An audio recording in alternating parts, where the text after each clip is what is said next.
Hello friends, இன்னைக்கு நம்மளோட சேனல்ல ரொம்பவுமே டேஸ்டியான சிம்பிளான சாம்பார் எப்படி பண்ணுறதுன்னு தான் பார்க்க போகிறோம். வாங்க பார்க்கலாம்.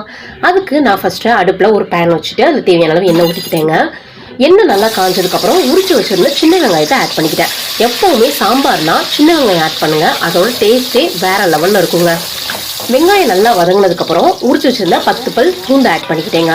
பூண்டு வெங்காயம் நல்லா வதங்குங்க. நல்லா வதங்கினதுக்கப்புறம் நம்ம என்ன பண்ணிக்கலாம் அப்படின்னா, வெட்டி வச்சுருந்த 2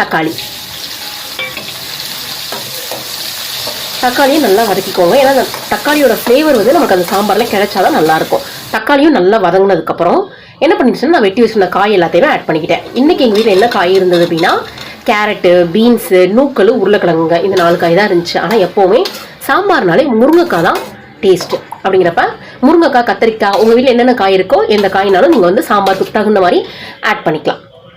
காய்கறி வதங்கிறதுக்கு நல்லா உப்பு போட்டு நல்லா கிண்டி விட்டதுக்கப்புறம் நான் வந்து சாம்பாருக்கு வந்து சாம்பார் பொடி மட்டும் தாங்க எடுத்துக்கிட்டேன். ஒரு சில பேர் என்ன பண்ணுவாங்க அப்படின்னா, வத்தப்பொடி, மல்லிப்பொடி, சீரகப்பொடி கொஞ்சம் கொஞ்சமாக எல்லாத்துலேயும் ஆட் பண்ணுவாங்க. நான் வந்து இதில் சாம்பார் பொடி மட்டும் எடுத்துக்கிட்டேன். சக்தி சாம்பார் பொடி தான்.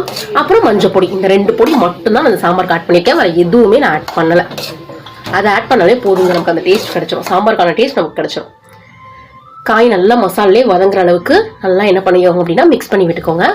நல்லா காய் கொஞ்சம் மசாலே வதங்கினதுக்கப்புறம் தண்ணி ஆட் பண்ணிக்கோங்க. தண்ணி வந்து நான் வந்து ரொம்ப அதிகமாக வைக்க மாட்டேங்க. ஒரு சில பேர் என்ன பண்ணுவாங்க அப்படின்னா, அதிகமாக வைப்பாங்க. ஒரு சில பேர் அளவு கம்மியாக இருக்கணும்னு நினைப்பாங்க. நான் வந்து காய்க்கு தகுந்த மாதிரி முங்குற அளவுக்கு 2 கிளாஸ் ஊற்றிக்கிட்டேன். ஒரு 10 நிமிஷம் மூடி வச்சு என்ன பண்ணிடலாம் அப்படின்னா, காய் நல்லா வேக வச்சிடலாம். காய் நல்லா நமக்கு வந்து வெந்து வந்துருச்சு. வெந்து வந்ததுக்கப்புறம் நான் பருப்பு என்ன பண்ணியிருந்தேன் அப்படின்னா, தனியாக வேக வச்சுருந்தேங்க. அந்த பருப்பையும் நல்லா ஆட் பண்ணி மிக்ஸ் பண்ணி விட்டுக்கலாம்.